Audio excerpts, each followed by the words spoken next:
Yan, welcome na naman po sa isang video ng Bentech.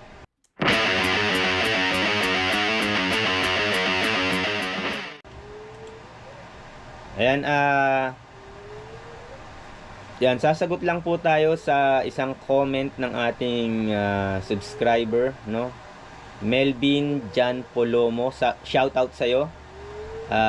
Good day Sir Bentech, ano ba ang advisable for photos, printing, Epson L8, Epson L850 or L805.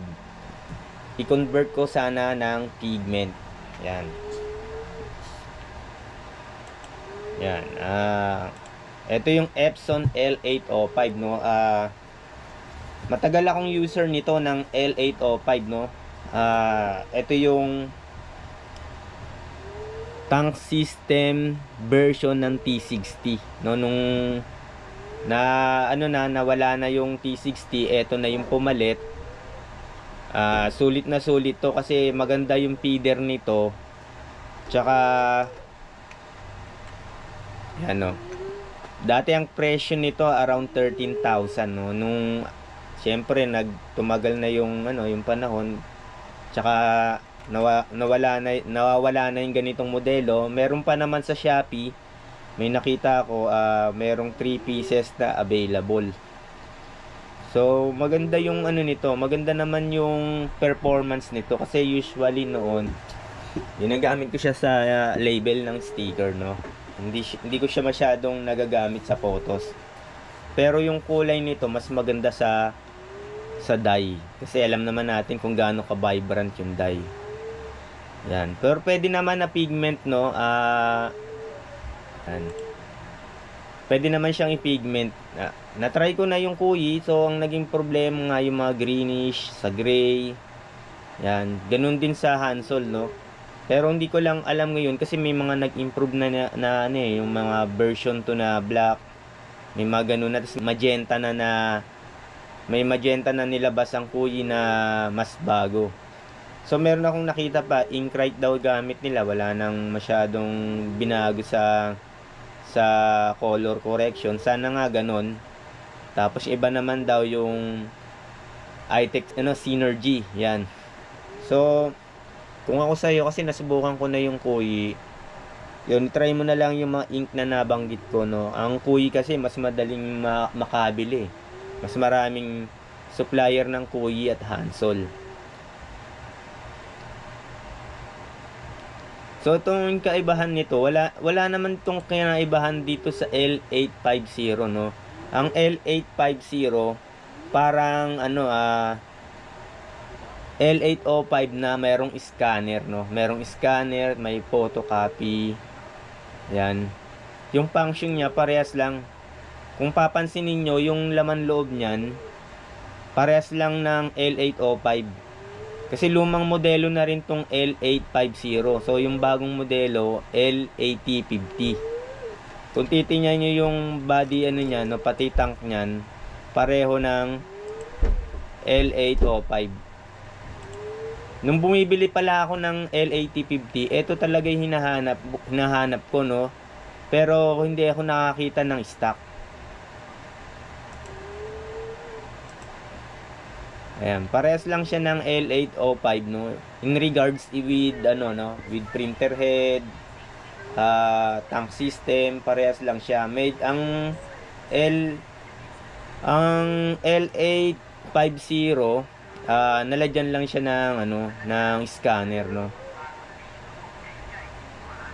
Ganyan naman si Epson, nagdadagdag siya ng features, no. Pero parehas yung same body structure ng printer. 23,000 sa Be Happy, oh.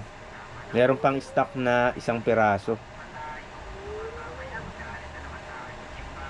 Ayan. Kung babasahin ninyo yung yung technical specification, meron siyang similarity sa L805. So, bali itong kaibahan lang niya ay 3-in-1 siya. Ayan. 23,000 ang presyo.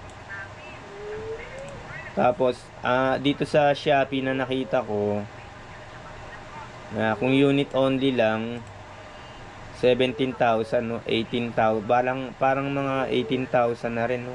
17,599. Medyo malaki pa rin yung difference. So itong modelo na tong dalawa to, sabay lang tong lumabas ng year. Makita nyo yung tank system. Ganito yung L805. Parehas na parehas. Meron din siyang CD tray, no? Ito, napapalitan to. Pwede kang mag direct PVC printing. Same din nitong L805. Yan. So yung Yasen, no, meron dito Yasen sa Yasen dye. Wala nga lang grayscale yung pigment. So good choice tong sir, itong L805. Kung L850 kayo, ganun din kasi parehas lang naman to eh.